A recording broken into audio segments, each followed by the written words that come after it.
Ya, pada siang hari ini, baik, apa kabar Bapak Ibu hebat yang ada di seluruh Nusantara? Ada Ibu Umi Atun, selamat siang Ibu. Selamat siang Ibu Vivit, Ibu Frida, ya. Mungkin saya ada sautan. Ya, Ibu. Selamat siang juga. Iya, apa kabar Ibu? Alhamdulillah, baik, Ibu. Alhamdulillah. Ini siang-siang begini sebenarnya waktunya istirahat ya Ibu ya. Ya, tapi ini masih di sekolah, Ibu. Karena Oh, jam masih di 2 sekolah. sampai jam Iya, 2. oh sampai jam iya ya. Ya. Saya juga ini baru pulang ya. Kebetulan saya seorang guru ya, di salah satu madrasah sanawiyah Imajene Paranggaan dengan Sulawesi Selatan. Dan kebetulan tadi memang baru pulang ya, sudah jam 2. Saya baru tiba di rumah. Dan terima kasih Ibu Umi Atun. Saya ingin menyapa kepada Ibu Vivit. Assalamualaikum Ibu Vivit. Waalaikumsalam, Bu Fadila. Oh, Apa kabar? Alhamdulillah. Alhamdulillah sehat selalu. Ibu Vivit bagaimana kabarnya? Alhamdulillah, sehat juga Bu Fadila. Ya, posisinya di mana Ibu? Di, di sekolah Di atau sekolah. ibu-ibu? Mungkin Ibu Vivit dan Ibu Umi belum bisa on kamera ya. Mungkin ada pekerjaan ini yang belum bisa on kamera, tetapi tetap membersamai kami pada siang hari ini. Dan tentunya saya ucapkan juga selamat siang kepada Ibu Frida. Assalamualaikum Ibu Frida. Ibu Frida. Oh ya, hadir juga Ibu Frida. Iya, mohon maaf izin off Ibu cam Frida. saya. Iya, Oke, mohon terima maaf kasih. izin Enggak off apa-apa, cam Ibu. menurut. Boleh, boleh. Boleh, boleh, boleh, Iya, boleh. Silakan Frida, Ibu Vivi, dan Ibu Umi. Nah, enggak apa-apa ya, kita masih bisa berkomunikasi. Baik, Bapak Ibu, tadi sudah disampaikan oleh Pak Heri, saya adalah seorang pengajar ya, Mbak Jene, dan saya juga seorang praktisi hipnoterapi dan biasa juga membantu siswa, walaupun tidak semua, tetapi berusaha untuk semaksimal mungkin ilmu yang kita miliki itu membantu sesama. Baik, saya yakin ibu-ibu di sini ya lelah ya beraktivitas dari mulai pagi di sekolah. Tentunya kita membutuhkan energi yang sangat luar biasa. Karena di sini ibu-ibu tidak on kamera ya. Tidak mungkin kita hei hei hei hei, gitu tidak bisa kelihatan tangannya gitu. Tapi tidak apa-apa ya Bapak Ibu ya. Izinkan saya share screen, Bapak Ibu.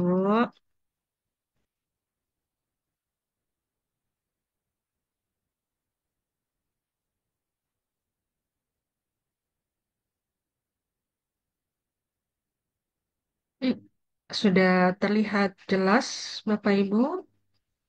Sudah, Ibu. Oke, ini mana tadi ya? Oke, saya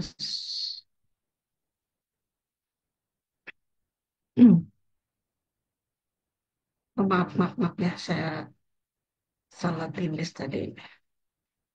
Oke, saya screen kembali. Oke, kelihatan ya, Ibu ya? Oke. Belum muncul, Ibu. Oh, Oh, belum ya. muncul. Sudah, Udah. sudah, sudah. Oh, sudah, sudah. Udah, dia jalan-jalan kemana ini? Oke. Assalamualaikum warahmatullahi wabarakatuh. Selamat siang buat ibu-ibu yang hebat. di mana siang hari ini waktunya sebenarnya kita istirahat, tetapi luar biasa. Ibu-ibu masih beraktivitas untuk mengupdate ilmu pada kesempatan siang hari ini, walaupun kita cuma berempat ya, tetapi dengan berempatnya dan kita ikhlas dan hadir penuh dalam kegiatan ini, insya Allah akan membawakan keberkahan buat kita semua. Bapak Ibu, sesuai dari seminar atau flyer yang sudah disampaikan bahwa adapun judul pada hari ini adalah menghadapi tantangan dengan kreativitas dan semangat menjadi guru yang tangguh. Bagaimana sih caranya untuk menjadi guru yang tangguh? Mungkin kita butuh proses untuk menjadi guru yang tangguh ya Bapak Ibu ya. Nah, lanjut. Bagaimana? Tadi tadi sudah dikenalkan, nama saya Padilla SPDI, ya, seorang teacher dan inspiring motivator. Pada kesempatan siang hari ini akan berbagi cerita, berbagi inspirasi, berbagi pengalaman, karena saya yakin bahwa seorang guru itu pasti banyak sekali pengalaman-pengalaman yang tanpa kita sadari ya, bisa dijadikan sesuatu cerita, bisa dijadikan suatu inspirasi antara guru yang satu dengan guru yang lainnya. Nah, Bapak Ibu, bahwa mengajar dengan hati, ya, menyentuh jiwa, menciptakan generasi berprestasi. Tentunya ketika kita ingin mengajar, sudah barang tentu harus pakai hati. Seperti itu ya. Kalau kita tidak pakai hati mengajar, biasanya kita akan marah dan ilmu itu tidak akan nyampe kepada siswa kita. Seperti itu. Nah, menurut Albert Einstein ya, seni tertinggi seorang guru adalah untuk membangkitkan kegembiraan dalam ekspresi kreatif dan pengetahuan sejati. Saya ingin bertanya kepada ibu-ibu di sini karena tidak on kamera, silakan chat di kolom komentar saja ya. Tidak mungkin saya bilang yes yes, tapi saya tidak bisa melihat tangannya Ibu Umi Atun, tidak bisa melihat tangannya Ibu Vivit ya, dan saya juga tidak bisa melihat tangannya Ibu Frida ya, dan lain sebagainya ya. Mungkin ada kesibukan ya. Sekarang chat saja ya. Nah, Anda guru yang menginspirasi, silakan di chat di kolom komentar. Apakah Bapak Ibu ini seorang guru yang menginspirasi? Silakan chat di kolom komentar. Soalnya kalau saya bilang tangannya yes yes yes, tapi kameranya nggak ada kan nggak kelihatan nggak seru ya Bapak Ibu ya. Oke, apakah Bapak Ibu adalah orang yang guru menginspirasi buat orang? Silakan di chat kolom komentar. Silakan Ibu Vivit, Ibu Umi, apakah saya sudah menjadi guru yang inspirasi ya? Ada Ibu Irmawati, ya, ada Ibu Frida, silakan di chat kolom komentar ya. Silakan. Apakah Bapak Ibu di sini adalah salah satu guru yang bisa menginspirasi atau guru yang inspirasi? Ibu maaf izin live karena mau nengok. Oke, terima kasih Ibu Vivit, monggo. Silakan di chat kolom komentar. Ibu, saya belum masih belajar, Bunda. Oh, saya belum merasa belum menjadi guru yang inspirasi, masih banyak belajar. Oke, terima kasih, Ibu Frida. Oke, ada lagi? Ada lagi belum sepenuhnya sibuk. Belum sepenuhnya Ibu masih banyak belajar ya. Oke, terima kasih luar biasa atas antusiasnya Ibu Frida, Ibu Umi ya. Oke, saya lanjut ke pertanyaan berikutnya ya, Pak Ibu ya. Oke, pertanyaannya, apakah Anda orang yang pesimis? Ya, silakan chat di kolom komentar. Ketik, gunakan jari-jari Ibu untuk mengetik di kolom komentar. Apakah saya seorang pesimis? Apakah saya ini orang yang tidak bisa berbuat apa-apa? Gitu ya. Saya orang yang susah untuk optimis. Orang yang pesimis silakan di chat di kolom komentar. Ada kadang-kadang Ibu, kadang-kadang Ibu, Irma ya. Kadang-kadang Ibu, oke. Masih ada? Masih ada, silakan. Sebelum kita masuk ke sesi-sesi berikutnya, adakah yang merasa pesimis dalam menjalani hidup ini, dalam menjalani semua pekerjaan yang dalam kehidupan hari itu membuat kita kurang percaya diri ya? Jika tidak ada, terkadang ada di situasi kondisi pesimis, masih pesimis Bunda. Iya Bu, kadang-kadang merasa pesimis, lelah hati, pikiran ya, Masya Allah. Nanti kita bahas di sini bagaimana caranya supaya kita bisnis bisa menjadi guru yang tangguh, bisa menjadi pribadi yang sangat luar biasa, insya Allah. Lanjut lagi ke pertanyaannya. Apakah Bapak Ibu bersemangat hari ini? Silakan chat di kolom komentar. Apakah masih bersemangat belajar walaupun kita cuma 4 orang? Apakah masih bersemangat? Ye, ye, ye. Silakan chat di kolom komentar. Apakah masih bersemangat? Apakah masih bersemangat walaupun dalam keadaan cuaca yang sangat panas? Kita masih disuruh, Alhamdulillah semangat Bunda. Yes, terima kasih Ibu Frida. Insya Allah Bu ingin belajar. Yes, semangat, semangat. Ya. Oke, terima kasih. Dan pertanyaan terakhir, apakah Bapak Ibu sering mengeluh? Siapa yang biasa mengeluh? Baik itu pekerjaan, baik itu masalah pribadi, baik itu pekerjaan di rumah. Siapa di sini Bapak Ibu yang sering mengeluh? Adakah yang sering mengeluh atau bahkan mungkin tidak pernah mengeluh sama sekali? Luar biasa ini, tidak pernah mengeluh sekalian. Apakah ada yang sering mengeluh dalam hal apapun? Ya, dalam hal apapun. Masih kadang terjadi sesuai ekspektasi kita ya, oke. Masih kadang terjadi. Adakah yang masih, oke. Jika tidak ada, kita lanjut saja ya, Bapak Ibu. Oh, masih kadang. Insya Allah Bu ingin bilang, masih kadang. Oke. Baik, kita lanjut ya, Bapak Ibu. Hmm, Hari ini, terima kasih buat Ibu Umi Atun, Dede Irma ya, dengan Ibu Frida, Ibu Umi yang sudah setia menemani saya dan mengechat di kolom komentar. Wah, masih ada. Anda yakin menjadi guru hebat? Insya Allah, saya yakin Bapak Ibu di sini adalah guru-guru yang yakin menjadi guru hebat. Kenapa? Karena selalu mengupdate ilmu. Walaupun di siang hari, walaupun kita hanya 5 orang, tetapi semangatnya sangat luar biasa. Semua. Nah, baik Bapak Ibu, ya, kita terapi senyum. Terapi senyum-senyum untuk diri kita sendiri, kita bersyukur itu akan meningkatkan hormon-hormon yang sangat baik pada tubuh kita.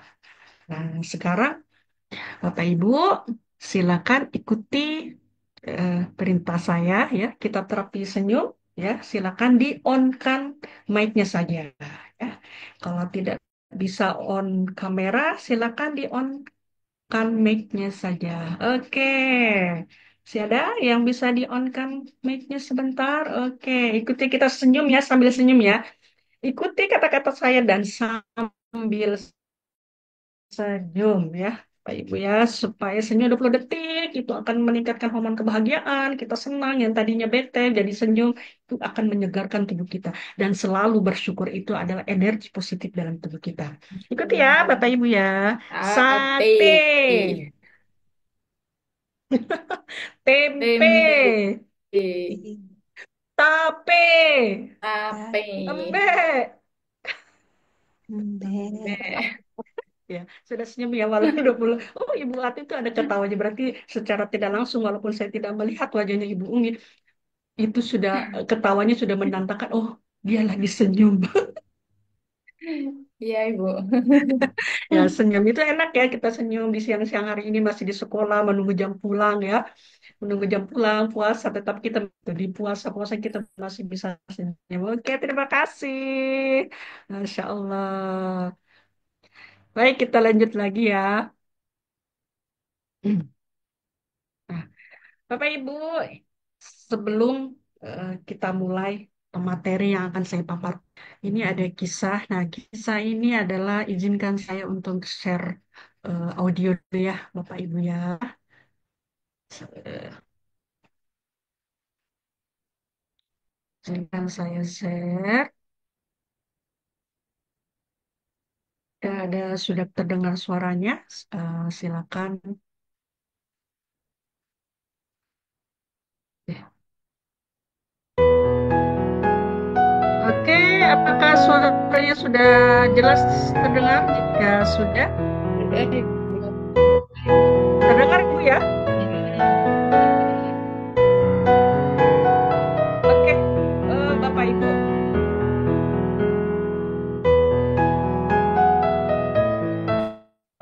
Ini adalah kisah, Bapak Ibu. Kisah nyata. Pada tahun 2023, 2022 itu akhir Desember. Ini kisah inspirasi yang mudah-mudahan bisa mengambil suatu pelajaran untuk keluar dari masalah-masalah sulit. Kisah nyata ini terjadi pada kehidupan saya bersama dengan putri saya. Tahun 2022 akhir Desember, anak saya sakit. Dia baru berumur sekitar 15 tahun, ya, SMP. Ketika saya bawa ke rumah sakit, ya, rumah sakit Makassar, putri saya itu didiagnosis jelas. Apakah sudah jelas sekarang? Apakah sudah jelas? Oke. Jadi pada tahun 2020 akhir berikan ujian yang begitu berat menurut saya ya, bersama putri saya. Saya seorang guru dan saya seorang ibu 4 orang anak. Ketika itu anak saya mengeluh sakit. Akhirnya saya bawa ke rumah sakit di salah satu rumah sakit di Makassar ya. Ternyata ada pembekakan di bagian perutnya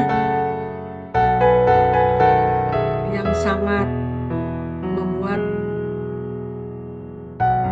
saya sedih seperti itu ya, Bapak Ibu. Kejadian itu ternyata anak saya didiagnosis kanker ginjal, di mana ginjalnya harus diambil satunya. Jadi ginjalnya itu ada 2.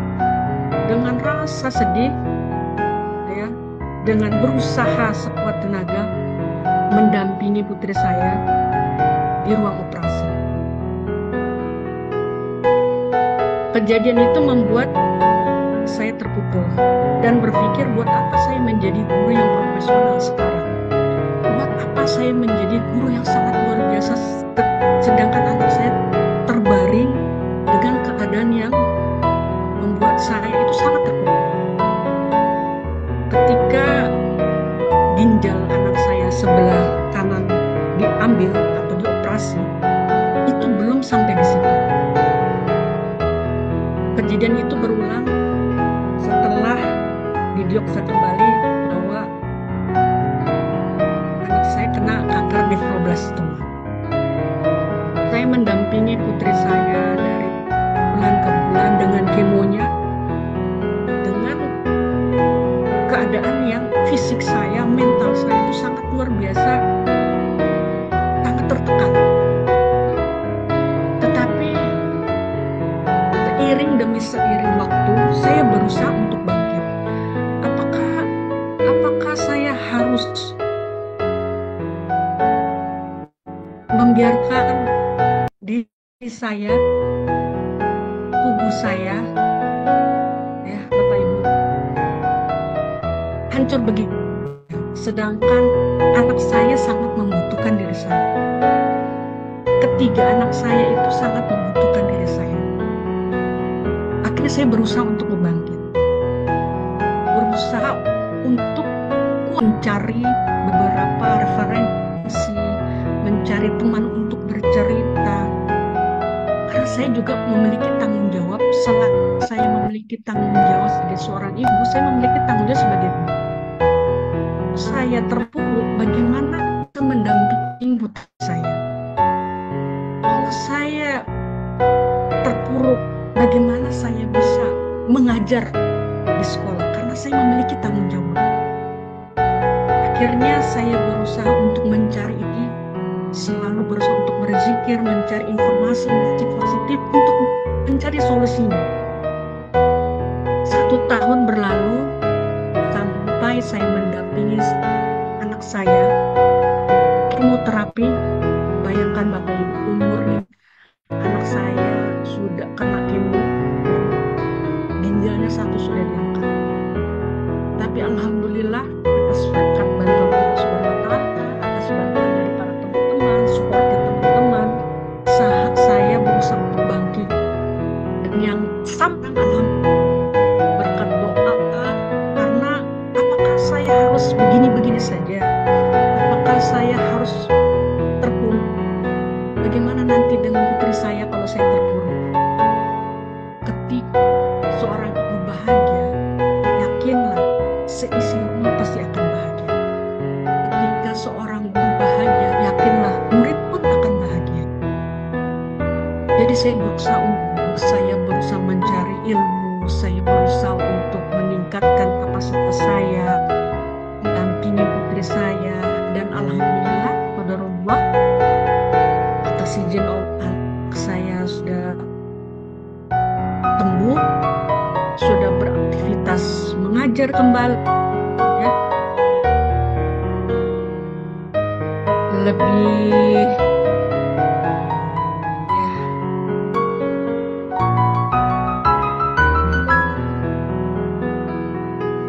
lebih berusaha untuk yang menjadi yang terbaik, dan alhamdulillah saya berusaha untuk meningkatkan potensi saya yang tadinya sangat terpuruk. Dan gimana caranya, nanti akan saya berbagi tips bagaimana caranya supaya kita menjadi guru yang penuh dengan berbagai masalah, baik itu masalah mata, masalah kesehatan, dan saya yakin setiap orang pasti punya masalah. Tetapi bagaimana caranya kita keluar dari masalah itu, kita mau atau tidak dari masalah itu, dan mencari solusi daripada masalah.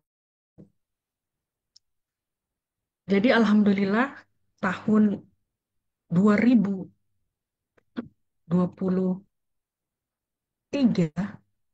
Oktober anak saya sudah pulang ke rumah, ya, dari rumah sakit kembali Jene, berusaha untuk menemani,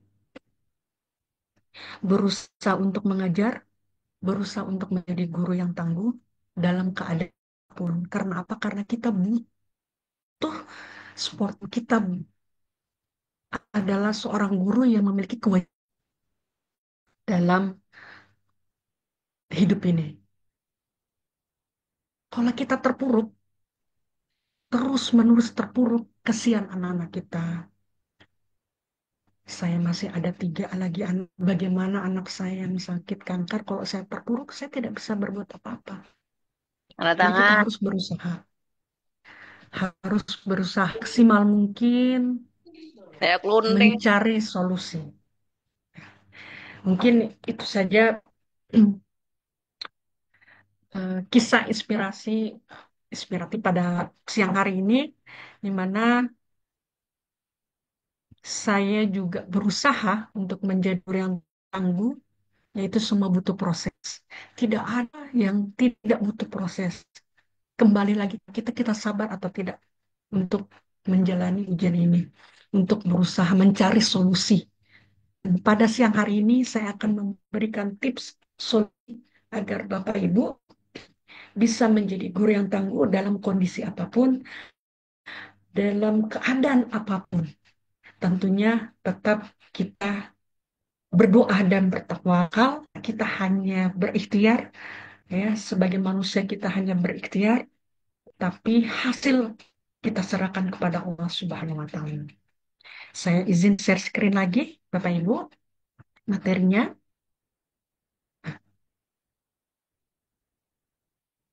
Oke.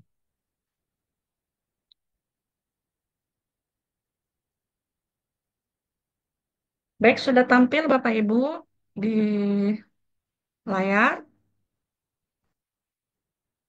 materinya pada siang hari ini.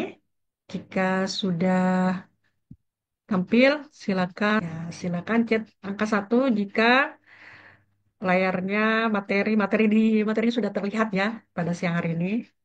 Maka sudah terlihat Bapak Ibu. Oke, terima kasih. Ibu yang tangguh pada kesempatan siang hari ya. Bapak Ibu, ada beberapa ya. Pertama adalah menjaga kesehatan fisik dan mental. Menjaga kesehatan fisik dan mental ini sangat bukan dalam kehidupan sih. Bukan hanya fisik saja. Mental pun harus kita butuhkan mental yang sehat. Bagaimana cara menjaga atau memperbaiki fisik? Banyak pekerjaan saya yakin dalam kegiatan di sekolah. Selain kita mengajar di sekolah, kita sangat butuh energi yang sangat luar biasa karena mereka. Dan kita butuh waktu dan kita butuh fisik yang bagus. Kita butuh mental yang bagus. Yang pertama adalah kesehatan fisik. Yang pertama kesehatan fisik, yang pertama adalah puasa. Nah, kita tidak mungkin mungkiri lagi ya bahwa untuk menjaga kesehatan kita adalah puasa. Apalagi dalam keadaan ini ya. Kalau mindset kita berpikir, ah saya nggak mau puasa, kalau saya pas puasa itu pasti akan sakit. Itu mindset kita yang tidak baik. Ya. Puasa Senin Kamis itu akan mempengaruhi daripada energi tubuh kita, fisik kita. Ya. Yang kedua tentu olahraga. Kalau kita diam di rumah, kita hanya pegang handphone ya, kita hanya duduk melamun tanpa adanya suatu aktivitas, saya yakin ketika kita mengerjakan administrasi di sekolah, belum administrasi, belum lagi kita berhadapan dengan siswa kita, itu membutuhkan fisik yang sangat luar biasa. Kita ngomong-ngomong pun ya, kenapa ya? Kalau saya di sekolah itu tidak mengerjakan kepada siswa, sampai di rumah kok itu capek sekali ya kan? Kok capek banget gitu karena mengeluarkan energi. Berbicara kita butuh nafas, kita butuh relax dalam tubuh kita, ya. Kita lakukan olahraga. Ya, walaupun tidak bisa setiap hari keluar mengerjakan apa olahraga ya, keliling-keliling, tidak. Mengerjakan pekerjaan di dalam rumah pun itu adalah olahraga. Cuci. Yang kedua adalah refreshing. Ketika kita sudah penat dalam keadaan apapun, kita butuh refreshing. Jangan merasa, ah, buat apa refreshing? Sebenarnya kita butuh refreshing. Kita butuh kata orang healing. Baik itu refreshing kita jalan-jalan, baik itu kita ke salon, itu sangat dibutuhkan. Ya karena butuh kita pun butuh kasih sayang, butuh cinta, butuh refreshing. Agar ketika kita mengajar nanti, pekerjaan kita itu ya dari mulai administrasi ya dengan belum lagi kita menyampaikan materi, kita akan nyaman. Karena apa? Kita tidak terfokus kepada masalah kita. Kita tidak terfokus kepada keadaan kita yang membuat kita itu terkurung. Kita punya apa namanya kerimba, ya, luluran, sisipkan. Aduh, saya nggak punya dana. Kita berusaha untuk mensisipkan. Karena apa? Karena kembali lagi kepada kita. Kalau fisik kita tidak bagus, ya, seperti kisah saya kemarin ketika saya mendampingi putri saya di rumah sakit, ya, baik itu fisik dan mental itu sangat luar biasa saya hadapi. Tapi saya butuh refreshing. Refreshing arti kata ya, saya butuh pergi juga, menenangkan juga pikiran, butuh juga olahraga. Kalau saya sakit, siapa yang akan menjaga putri saya? Siapa yang akan memberikan semangat kalau bukan kita? Kita refreshing, refreshing. Saya bilang sama suami saya butuh refreshing. Ayo pergi dulu kemana?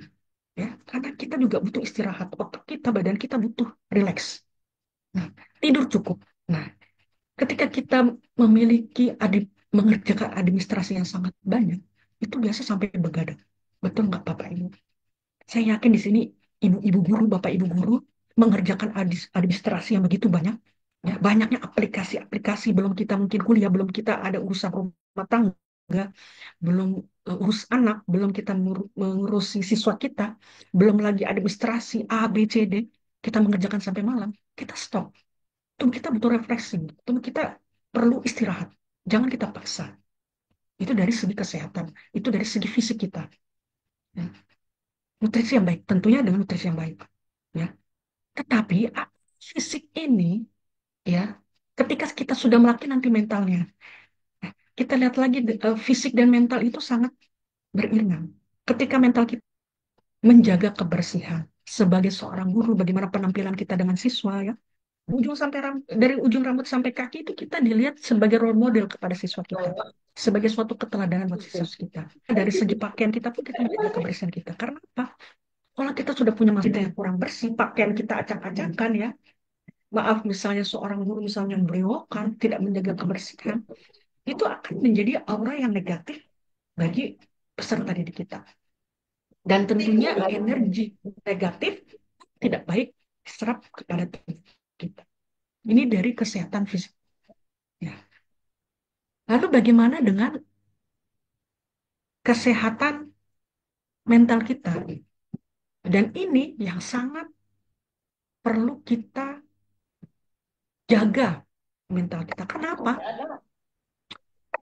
Biasa, ya, kalau kita sakit asam lambung, itu sebenarnya bukan dari makanan saja, tapi dari pikiran kita. Bahkan kalau kita pergi ke dokter, dokter biasa menyampaikan, jangan terlalu banyak stres, Bi. Jangan terlalu banyak pikiran. Membuat asam lambung naik. Tanpa kita sadari bahwa segala sesuatu sistem tubuh kita ketika kita mengalami sakit-sakit, itu faktor dari pikiran kita. Kesehatan mental kita bagaimana? Ya, itu mempengaruhi. Sebenarnya sudah ada alarm. Ya, dalam tubuh kita, badan kita sakit-sakit ketika bangun tidur, itu ada alarm bahwa kesehatan mental kita itu tidak baik-baik saja. Set priority. Nah, ketika kita ingin menjaga mental kita, kita harus tahu apa prioritas kita. Ketika kita misalnya contoh ya, saya seorang content creator, saya seorang psikoterapi, ya, saya seorang guru, saya seorang narasumber. Bagaimana saya membackup semua? Saya seorang ibu rumah tangga. Apakah dari keenam-enam keahlian yang saya miliki harus saya lakukan semua? Tidak. Ya. Kita harus ada pilihan. Mana yang lebih penting? Mana yang lebih kita prioritaskan agar kesehatan mental kita itu baik. Jangan berusaha kita menjadi sesuatu yang serakah dalam arti kata, saya pengen semua. Sehingga tubuh kita itu lemah. Pikiran kita bertambah, nanti saya harus mengerjakan apa, yang ini belum, yang ini belum, yang ini belum. Jam segini saya harus ke sini, jam sekian saya harus ke sini, jam 7 saya harus begini. Ya, saya harus bangun pagi, saya harus pergi sekolah. Sesudah pulang sekolah saya ada kegiatan, ikut kegiatan ini. Sesudah kegiatan ini malam saya akan ikut kegiatan ini. Kita harus pilih prioritas kita, mana yang harus kita prioritaskan. Ya. Bukan berarti semuanya harus kita miliki dan kita nanti stres sendiri. Seperti saya harus tahu. Memang saya memiliki kalian misalnya konten kreator.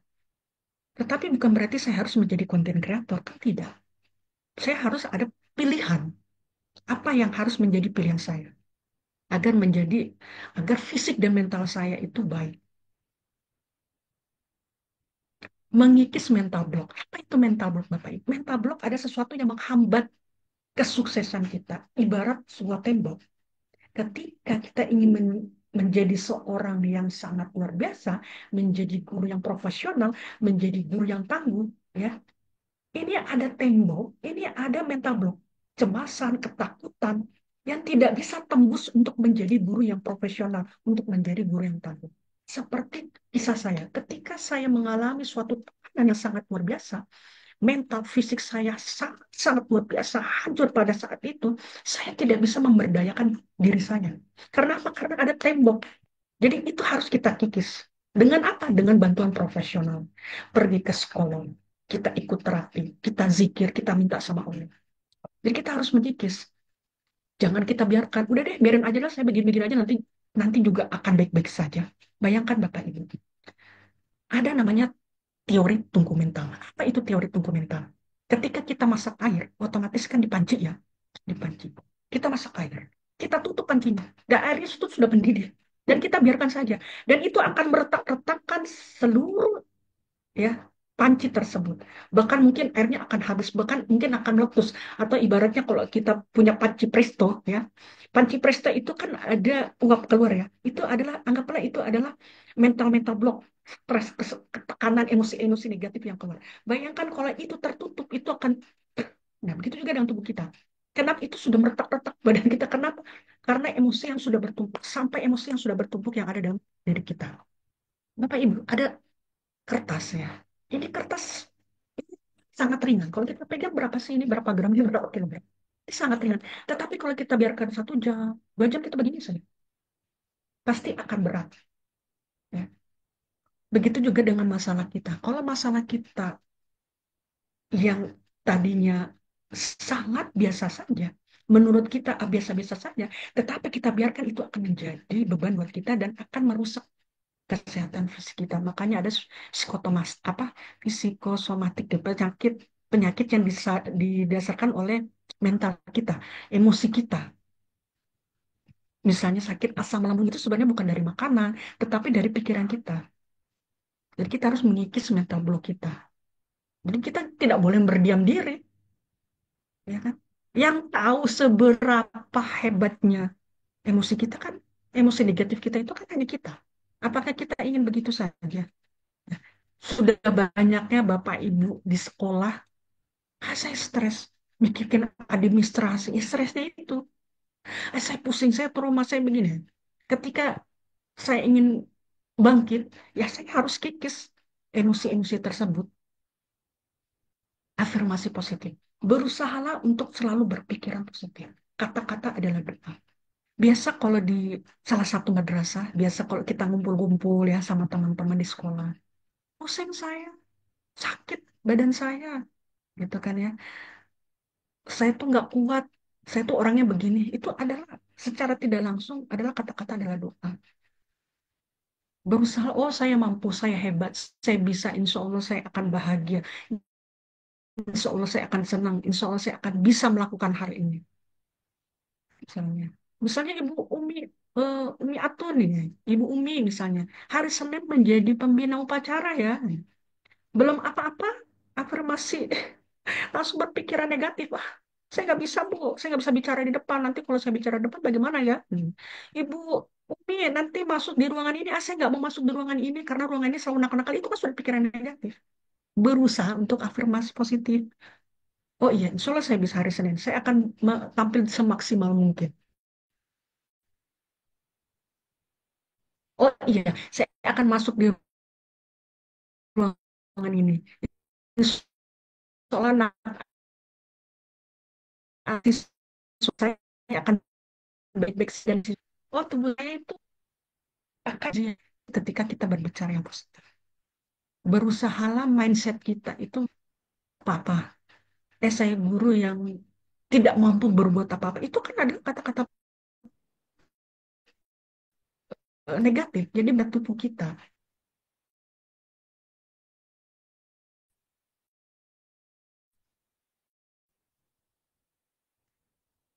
memberdayakan diri dengan mengikat diri, dengan mencari ilmu. Ketika saya stres, ketika saya punya tekanan, apa yang harus saya lakukan? Solusi apa yang harus saya lakukan? Itu berdayakan dirinya. Cari solusi. Itu kan memberdayakan diri daripada kita diam. Ya. Bagaimana sih caranya supaya saya di sekolah itu bisa menjadi guru yang kreatif? Kita harus memberdayakan diri dengan apa? Dengan meningkatkan skill keterampilan.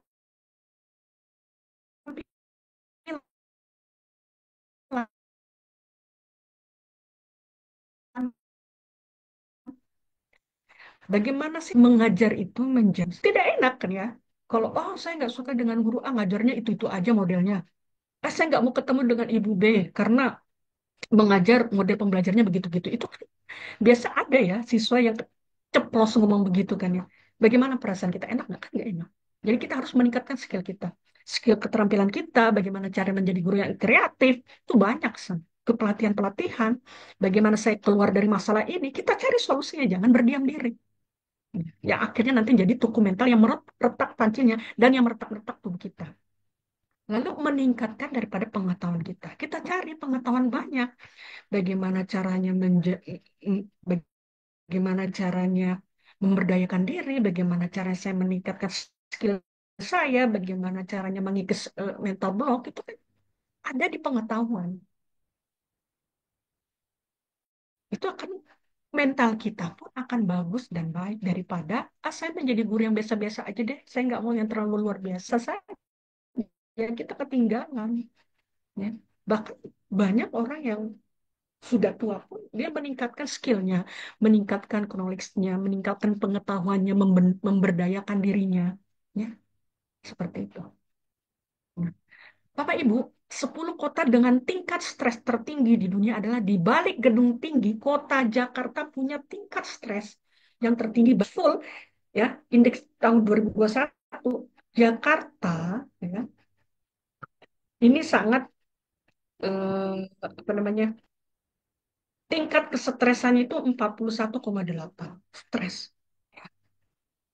Ini hasil survei. Bahkan profesi guru telah terbukti menjadi salah satu pekerjaan dengan tingkat stres tertinggi dibandingkan dengan profesi lainnya. Ya, ini artikel yang di mana pada Hari Guru tahun 2023 kalau nggak salah bulan November di Bandung, Pak Jokowi sudah menyampaikan bahwa tingkat stres terbukti ya memberikan informasi profesi guru dibandingkan dengan profesi lainnya. Itu ke 2023. Bayangkan Bapak ini, 2003 November. Ini fakta. Benda hidup, benda mati. Belum lagi apa di sekolah menghadapi benda hidup dengan benda mati. Benda hidupnya ya manusia, siswa kita. Benda matinya administrasi yang begitu banyak. Stres. Gitu. Ditambah lagi dengan masalah di rumah, ditambah lagi dengan anak sakit, stres. Gitu. Tapi apa kita mau diam-diam saja kan tidak mungkin. Pelan dengan seiring waktu. Kita tidak bisa berhenti stuck di situ saja. Tingkat stres. Apakah kita ingin stres terus? Tidak mungkin ya, Bapak Ibu. Bagaimana caranya mengelola stres dalam tekanan pekerjaan? Ya. Nah, yang pertama adalah indikasi penyebab stres. Kita cari dulu nih apa yang menyebabkan saya stres gitu. Oh banyak sekali Bu Padilla, saya banyak sekali stresnya. Iya memang, saking banyaknya mungkin nggak, oke lah. Kita memiliki 10 masalah. Tetapi dari 10 masalah itu mungkin ada yang lebih membuat kita sangat stres. Mana yang mesti kita lepaskan dulu? Mana yang mesti kita atasi dulu dari penyebab dari stres tersebut? Kita catat. Contohnya, misalnya seorang guru yang lebih banyak dikeluhkan itu kan administrasi, ya kan ya? Oh, administrasi nih. Ini yang membuatkan saya stres nih. Banyak sekali administrasi A, B, C, D, sampai Z gitu. Gitu kan ya.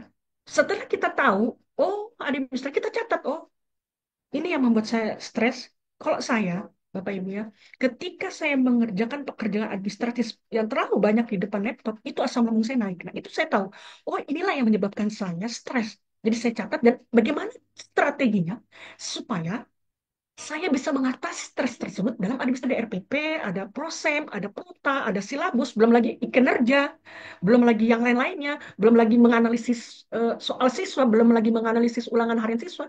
Kita membuat mapping, perencanaan atau jurnal. Satu, gitu kan ya, Bapak Ibu. Oh, hari ini saya mengerjakan prosem dulu deh. Kalau aktivitas kita sudah terlalu banyak, belum lagi pekerjaan di rumah, kita catat dulu, oh hari Senin, 2 hari lah saya mengerjakan eh, prosem ya, atau prota atau analisis dulu hari efektif, minggu efektif. Besoknya saya mengerjakan prosem, besoknya saya mengerjakan RPP kan jadi dibandingkan kita bertumpuk akhirnya kita stres sendiri. Nah kebanyakan guru-guru mengerjakan the power of kepepet misalnya gitu kan ya. Sudah ada waktu, oh mengerjakan ekip kan mesti masuk data-data, kita kerjakan sebagaimana tidak stres gitu. Jadi harus indikasi dulu apa penyebab stres. Setelah kita indikasi, setelah kita mencari penyebab stres, baru kita cari solusinya. buatlah mind mapping, buatlah perencanaan. Dan itu sangat efektif. Saya sudah lakukan. Dan itu sangat efektif. Tidak ada orang di sini yang tidak stres, Pak. Tidak ada orang yang tidak punya masalah. Tetapi kita berusaha untuk memulai mencari indikasi dari penyebab stres tersebut. Strategi coping. Apa itu strategi coping? Adalah mengatasi bagaimana caranya untuk menghilangkan stres. Yaitu pertama, kalau di sekolah itu kita cerita kepada kepala sekolah atau masalah kita jangan disimpan. Pak, saya punya masalah seperti ini. Administrasi, saya sulit untuk mengerjakan administrasi. Cerita kepada teman. Ini hampir sama ya, strategi coping dengan penyebab, indikasi penyebab. Kita cari dulu penyebabnya, baru kita lakukan strateginya. Tadi kan penyebabnya adalah administrasi misalnya, yang begitu banyak yang tidak bisa diselesaikan. Nah, kita lakukan strategi. Ya, kita buat mind mapping salah satunya. Setelah, walau setelah kita berbicara dengan kepala sekolah, yang punya masalah kita di sekolah, bukan masalah di rumah kita cerita curhat, bukan masalah administrasi di sekolah, terlalu banyaknya kita cerita kepada teman, tentunya yang dapat dipercaya, kita melakukan eh, pengembangan potensi diri, itu kan suatu solusi strategi. Dengan membuat mind mapping, hari ini harus saya kerjakan apa, itu adalah strategi. Tinggal kita mau atau tidak. Ya kan ya? Jangan cuma bisa mengeluh, terlalu banyak, memang terlalu banyak. Saya akui banyak sekali, capek dan lelah. Tetapi yang kita lakukan sekarang adalah bagaimana kita bisa menyelesaikan, mencari solusi dengan strategi coping tersebut. Kelola waktu dengan baik. Itu tadi berhubungan ya. Hari ini saya mengerjakan ini. Hari ini sudah selesai. Itu kan enggak. Daripada di bertumpuk-tumpuk. Lalu support system. Dan kita butuh support system. Kita tidak bisa menjadi, ketika kita punya masalah, saya baik-baik saja, saya sendiri pun tidak bisa. Kita butuh support system. Dari keluarga, dari orang tua, dari teman sejawat kita, dari teman yang dapat dipercaya, dari suami kita, dari istri misalnya kan, dari anak-anak kita butuh support system, dan support system yang terbaik adalah kepada Allah Subhanahu wa Ta'ala. Ketika kita sudah tidak dapat support system dari manapun, keluarga kita cuek, saudara kita cuek, teman kita cuek, ingat bahwa support system yang terbaik adalah Allah Subhanahu wa Ta'ala. Itu yang sangat terbaik. Jadi kita jangan merasa, oh saya baik-baik saja, oh saya fine-fine saja, punya masalah begini dihempaskan. Ya. Self love, cintailah diri kita apa adanya. Jangan selalu melihat orang lain, kelebihan orang lain, dan selalu menjatuhkan diri kita. Memang kalau saya sih orangnya memang nggak mampu, kalau dia sih memang bagus. Itu salah satu membuat mental kita stres ya. Apalagi kalau di media sosial kita lihat, oh saya pengennya jadi dia ya, kok saya begini. Nah itu adalah berarti kita tidak mencintai diri kita. Bagaimana kita bisa mencintai orang lain kalau kita tidak mencintai diri kita? Kita mensyukuri apa adanya diri kita. Kita gali potensi kita yang ada pada diri kita. Cintai diri kita, syukuri. Berhentilah untuk selalu berpikiran negatif pada diri kita. Kita tanya, oh kamu capek ya, kamu lelah ya, wahai tubuhku, sini deh. Terima kasih ya, kamu sudah bersama-sama saya. Terima kasih ya, wahai mata saya, misalnya kamu capek ya, kamu lelah, terima kasih ya. Kamu sudah menemani saya ketika saya mengerjakan. Terima kasih ya tangan, mencintai diri kita. Setiap orang memiliki potensi yang berbeda-beda. Seperti kapak dengan silet. Kapak dengan silet itu sama-sama tajam, tapi fungsinya beda. Ya kan ya? Kapak tajam, tapi bisa nggak mencukur jenggot? Nggak bisa. Silet tajam, tapi bisa nggak untuk menebang pohon? Nggak bisa. Karena memiliki potensinya masing-masing. Jadi cintailah diri kita apa adanya. Boleh kita melihat sebagai motivasi, tetapi tidak selalu menjatuhkan diri kita. Oh, saya nggak bisa apa-apa. Cintai diri kita, syukuri diri kita apa adanya, insya Allah akan hilang stresnya. Ya. Jadi, yang pertama apa? Indikasi penyebab stres. Yang kedua, strategi coping. Yang ketiga, kelola waktu dengan baik. Kelima, sepadanya. Yang ketiga apa? Menciptakan work-life balance yang sehat. Pekerjaan dengan kehidupan pribadi itu harus sehat, seimbang. Ketika misalnya Ibu Ana memiliki masalah di rumah, tentunya jangan dibawa di dalam kelas sampai kita marahi siswanya gitu kan ya. Kita bentak-bentak siswanya. Itu sudah tidak sehat. pekerjaan dengan kehidupan pribadi itu tidak sehat. Kenapa kita bawa? Jadi harus balance. Jadi harus pekerjaan di sekolah dengan pikiran kita masalah kita kita tunda dulu. Untuk menjaga kesehatan kita dan menjaga kesehatan siswa kita, terutama tubuh kita. Jadi harus seimbang, work-life balance yang sehat. Sebelum mengajar, ketika kita punya masalah, ya kita berunding, ya kita tarik nafas atau mindfulness atau relaksasi, begitu kan? Kita ambil jeda. Tadi ya istighfar, baru kita masuk mengajar. Dibandingkan ketika kita punya masalah, kita bawa ke dalam kelas, akan menjadi sesuatu yang tidak baik untuk diri kita sendiri maupun kepada siswa kita. Dan yang keempat apa? Menemukan waktu untuk refleksi. Kita harus sadari, oh sebenarnya kekurangan saya apa ya selama ini dalam mengajar. Oh, saya sebenarnya kurangnya di mana ya? Dalam mengajar, saya kurang kreatif ya. Tuh ada waktu refleksi buat kita dan kita catat. Nah, setelah kita menemukan waktu untuk refleksi, ya, adanya pengembangan diri. Kita kembangkanlah dan kita berdayakanlah diri kita dengan mengikuti seminar. Oh, saya kurang sebagai guru, saya kurang dalam inovatif. Ya, karena ada sekarang pelatihan inovatif kita ikuti. Oh, saya terlalu banyak masalah. Oh, sekarang ada namanya pelatihan mindfulness, pelatihan hipnoterapi yang bisa merilis daripada emosi. Gitu kan? Ya kita cari solusinya, jangan stuck di situ. Seperti itu ya, Bapak Ibu. Nah, yang terakhir adalah self love relaksasi dan kita bisa relaksasi pada hari ini ya, Bapak Ibu. Sebelum saya akhiri daripada materi saya mengajak Bapak Ibu hebat ya untuk melakukan relaksasi secara singkat tentunya ya. Sebelum di sini sudah mulai salawat ya, karena sudah jam-jam 4. Silakan Bapak Ibu eh, relaksasi singkat. Saya akan dampingi Bapak Ibu untuk relaksasi bagaimana caranya mencintai diri kita ya. Izinkan saya share screen ya. Saya share screen dulu musiknya dan sambil Bapak Ibu mencari tempat yang relax ya. Temukan tempat yang nyaman ya Bapak Ibu. Tem- Temukan tempat yang nyaman.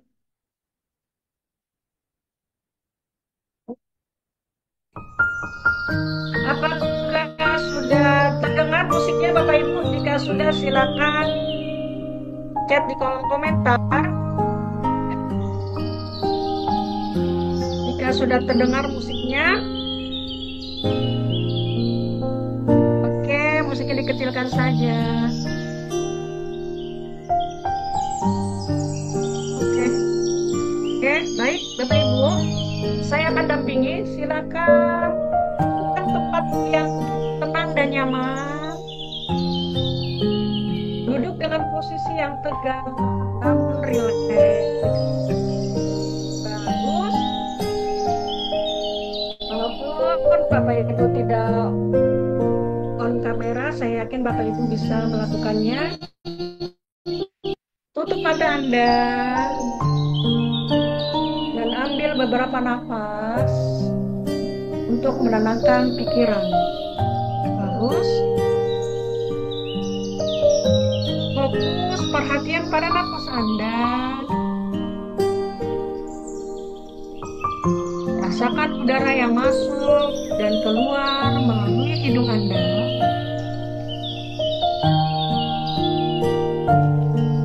Biarkan nafas menjadi alami tanpa usaha untuk mengontrol.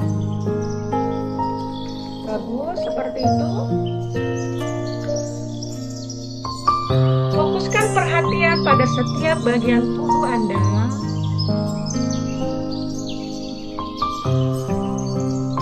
Mulai dari ujung kaki hingga puncak kepala. Rasakan setiap sensasi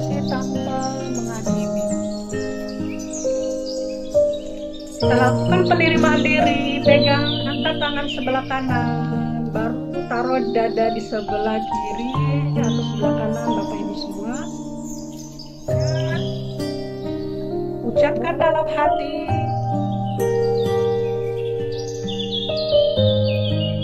sayang pada diri, aku menerima dan mencintai diriku seutuhnya. Terima kasih banyak wahai diriku.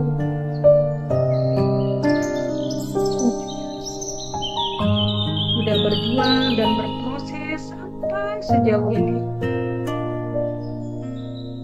Sekali lagi ucapkan dalam hati sampai dilus-lus dadanya. Aku sayang pada diriku. Aku menerima dan mencintai diriku seutuhnya. Terima kasih banyak wahai diriku. Sudah berjuang dan berproses sampai sejauh ini. Baik, berikan penghargaan diri kepada diri Anda. Pikirkan tentang kualitas-kualitas positif yang Anda miliki. Sekali lagi, pikirkan tentang kualitas-kualitas positif yang Anda miliki sampai dilus-lus dadanya. Mungkin kebaikan, ketekunan, atau kreativitas. Rasakan rasa syukur atas kualitas-kualitas tersebut.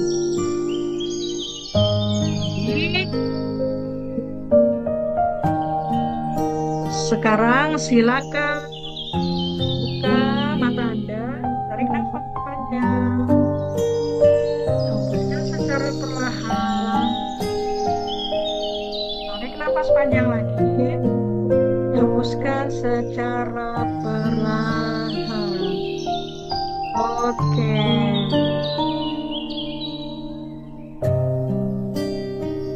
Terima kasih, Bapak Ibu.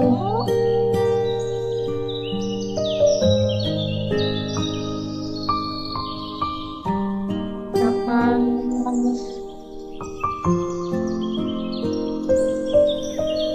Oke. Terima kasih Bapak Ibu hebat semuanya. Nah, itu tadi adalah relaksasi singkat ya yang saya dampingi Bapak Ibu pada sore hari ini ya. Sambutlah setiap pagi dengan senyuman, tataplah hari baru itu sebagai satu lagi kesempatan emas untuk merampungkan sesuatu yang belum bisa diselesaikan kemarin. Mulailah sendiri, biarkan jam pertama menetap tema kesuksesan dan tindakan positif yang akan menggema sepanjang hari. Hari ini tidak akan terulang. Jangan sia-siakan dengan awal yang buruk atau tidak memulai sama sekali atau tidak terlahir untuk gagal. Saya Padilla SPDI mohon undur diri. Terima kasih banyak. Wassalamualaikum warahmatullahi wabarakatuh.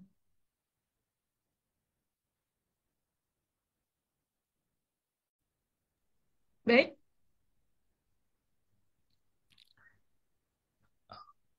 Baik, terima saya kasih kembali lagi Bu kepada Fadilah materi. ya atas pemaparan yang luar biasa sekali.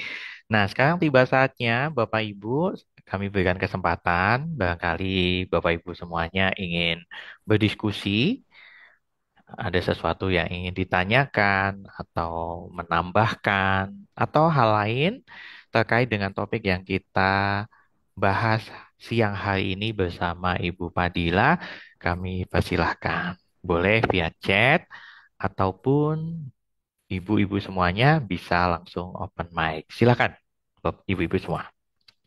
Ada Ibu Ana, Ibu Frida, Ibu Irmawati ya.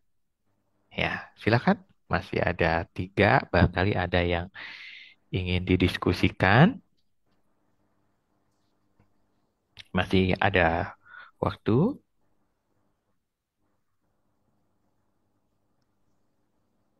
Assalamualaikum. Pak Heri Susilo. Ya, Assalamualaikum waalaikumsalam. Bu Fadila. Bu Silakan. Fadila, Ya, Waalaikumsalam terima, warahmatullahi wabarakatuh. terima kasih atas kesempatannya. Di sini saya ingin bertanya kepada Bu Fadila, Ini Ibu. bagaimana cara mengatasi anak TK? Kan saya ini posisinya saya mengajar anak TK. Di apa? Mhm. Di TK saya itu ada anak yang orangnya itu hiperaktif, terus habis itu membuli temennya. Itu terus sudah saya nasihati, sudah saya bilangin secara baik-baik, ternyata dia itu masih ngeyel, istilahnya apa ya kalau bahasa Jawa, kalau bahasa Indonesianya itu dia itu apa belum bisa reda ngeyelnya tersebut, kayak masih apa namanya susah diatur gitu loh, anak TK. Terus berikutnya yang anak kedua itu apa, dikit-dikit itu gampang cemberut, kadang gampang nangis, dia itu sensitif sekali gitu. Terima kasih Bu Fadila atas jawabannya, saya Baik, tunggu. terima kasih Ibu. Ibu, ini siswanya ya Bu ya? Siswanya ya Bu ya? Iya, iya Bu. Baik, Bapak Ibu, Ibu Umi sesuai dengan pengalaman, Ibu Frida yang bertanya ya, sesuai dengan pengalaman Iya, daripada hal seperti itu, apalagi mm, di sekolah saya itu, sekolah anak saya itu kan madrasah ibtidaiyah dan berbarengan dengan guru TK dan saya juga punya anak yang kecil gitu ya. Yang pertama itu iya, memang kalau anak TK itu kan lari sana lari sini gitu ya. Bagaimana sih cara mengatasinya anak tersebut? Nah, sesuai dengan pengalaman yang pernah saya sampaikan kepada guru-guru, karena saya juga biasa membawakan seminar ya, dan kita kembali lagi cocok atau tidak cocoknya, ada namanya EFT ya gitu Ibu ya. EFT sebelum proses pembelajaran, misalnya anak-anak TK kan itu suka nyanyi-nyanyi ya, nyanyi dulu gitu ya. Nah, dari diselingi daripada nyanyi itu kita ketuk-ketuk. Itu pernah salah satu guru TK itu berhasil ya, ya, pengalaman kan kembali lagi. Kita sambil menyanyi ya. Di sini ada teknik terapi ketukan ya, EFT, Emotional Freedom Technique dengan nyanyian. Kalau anak TK itu kan ya, kita satu-satu, aku sayang ibu, dua, juga sayang ayah, tiga, tiga, sayang adik kakak, satu, dua, tiga, sayang semuanya. Nah, teknik EFT ini ada kan emotional freedom technique untuk meredakan daripada emosi anak-anak gitu. Mungkin dia punya masalah di rumahnya dan solusinya ketika ibu memiliki masalah tersebut, kita ajak bicara atau kolaborasi kepada guru, kepada orang tua. Sebenarnya apa sih penyebabnya? Gitu kan ya. Nah, sebenarnya ketika saya pernah mengikuti suatu seminar, anak-anak itu sebenarnya nggak salah dari, tapi dari orang tuanya. Ada masalah dari orang tuanya. Nah, itu tadi adalah tipe relaksasi dengan EFT, dengan ketuk-ketuk. Jadi, dia akan secara tidak langsung kalau kita setiap hari melakukan EFT dengan ketukan, ya, anak tersebut. Nah, bagaimana kalau anak tersebut lari ya, gitu kan ya. Nah, ketika dia tenang, ya, ketika kita lagi ngobrol, ya, kita ketukin aja dirinya, ya, sambil ketuk-ketuk gitu ya. Itu pernah berhasil kok, Bu. Termasuk anak saya masih dulu itu kan saya belajar EFT itu anak saya masih RNTK gitu kan ya. Bahkan dia hafal tuh. Bahkan dia minta lagi. Tetapi kalau di sekolah memang kita harus kerjasama dengan orang tuanya. Kita cari dulu apa sih penyebab daripada anak tersebut eh, ngeyel atau nakal.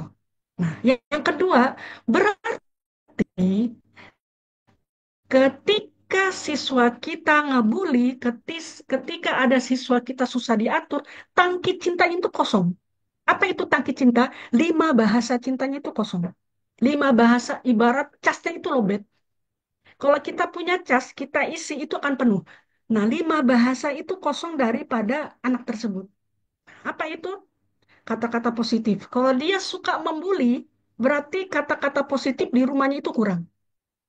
Dari orang tuanya. Mungkin orang tuanya sering berbicara keras, atau mengejek-ngejek, atau di rumahnya, lingkungan keluarganya suka mengek, itu kata-kata positif dan dia akhirnya suka membuli.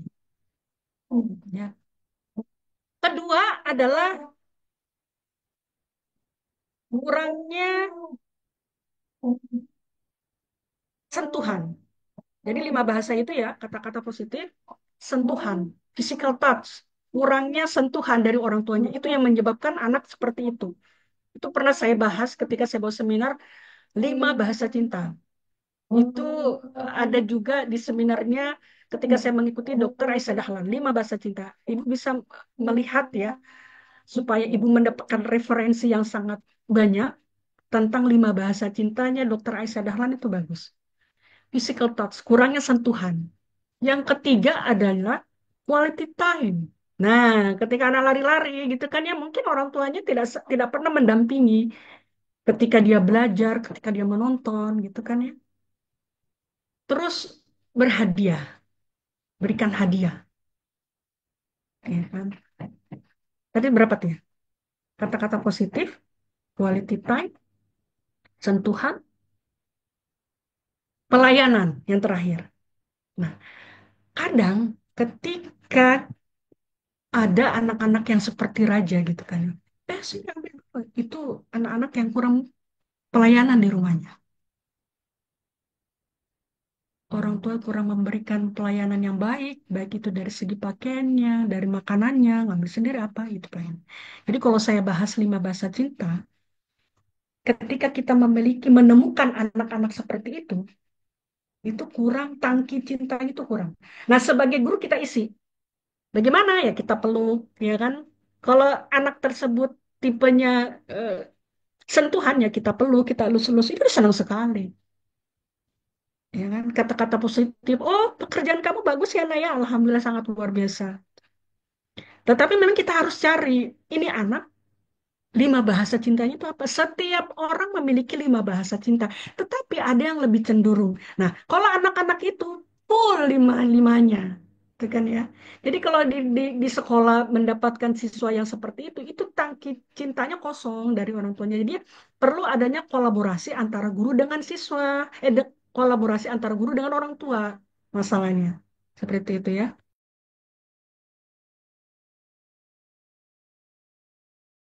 Seperti itu ya Ibu Frida ya.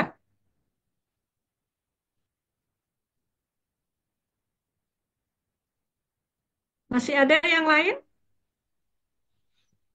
Mungkin dari teman-teman bisa memberikan lagi masukan atau kisah-kisah pengalaman ya. Saya yakin bahwa Bapak Ibu guru memiliki pengalaman yang berbeda-beda yang bisa diterapkan. Mungkin saja pengalaman saya belum tentu bisa diterapkan oleh Ibu Frida, gitu kan ya. Hmm. Tapi bisa saja diterapkan oleh Ibu Anak gitu. Jadi pengalaman saya kan ada namanya tangki cinta itu tidak hanya di rumah. Seorang guru pun juga memberikan lima bahasa cinta. Seperti itu. Saya kembali kepada Pak Heri. Baik, silakan Bapak Ibu, kita masih ada waktu. Jika masih ada yang ingin sharing, berdiskusi, dan juga tanya, bisa silahkan langsung kepada Ibu Padilla. Tapi jika memang sudah tidak ada, maka sesi hari ini akan kami akhiri dan tapi saya masih berikan kesempatan waktu dulu. Barangkali Ibu Irmawati, Ibu Ana, atau Ibu Frida ingin memberikan feedback lagi juga boleh. Baik, jika tidak ada, silakan Ibu Padilah closing statement-nya untuk sesi hari ini. Baik, Bapak Ibu hebat dimanapun berada ya. Tentunya dalam keadaan apapun, kita tetap harus berusaha untuk mencari solusinya dan tidak membiarkan masalah itu bertumpuk. Karena untuk menjadi guru yang sangat tangguh adalah menjadi guru yang sangat bahagia. Karena ketika kita bahagia, insya Allah seluruh siswa kita di sekolah akan bahagia. Tetapi ketika kita tidak bahagia karena kita tidak tangguh, kita akan menemukan siswa kita itu tidak akan nyaman dengan kita. Akhirnya tidak akan menjadi bahagia dan teman di sekitar kita pun tidak akan bahagia dengan kita. Itu saja, terima kasih. Assalamualaikum warahmatullahi wabarakatuh. Waalaikumsalam warahmatullahi wabarakatuh. Terima kasih kami ucapkan kepada Ibu Padilah yang telah memberikan pemaparan tentang bagaimana menjadi guru yang tangguh. Begitu sangat luar biasa, menginspirasi dan tentu saja tips-tips yang diberikan harapannya mampu membuat para peserta, ibu-ibu semuanya, guru, bisa kemudian mengadopsi, mengaplikasikan ke dalam kehidupan sehari-hari Anda di sekolah. Terima kasih atas kehadirannya sekali lagi. Barangkali peserta yang menghendaki e-sertifikat kehadiran untuk sesi siang hari ini, kami persilahkan untuk menghubungi tim admin kami, Mas Atta, untuk dibuatkan e-sertifikat dan nanti akan dikirimkan kepada Bapak Ibu semuanya. Pesan saya tetap stay di dalam grup webinarnya kami karena kami akan hadir secara berkala walaupun memang tidak ada waktu pasti, namun kami akan hadir secara berkala dengan tentunya topik-topik yang berbeda terkait dengan pengembangan diri kita sebagai insan manusia yang akan terus bertumbuh menjadi lebih baik. Saya Heri Susilo, pamit undur diri. Saya ucapkan terima kasih kepada Bapak, Ibu semuanya, dan juga tentunya Ibu Padilah yang telah sharing pada siang hari ini. Terima kasih, sampai jumpa. Wassalamualaikum warahmatullahi wabarakatuh. Assalamualaikum warahmatullahi wabarakatuh.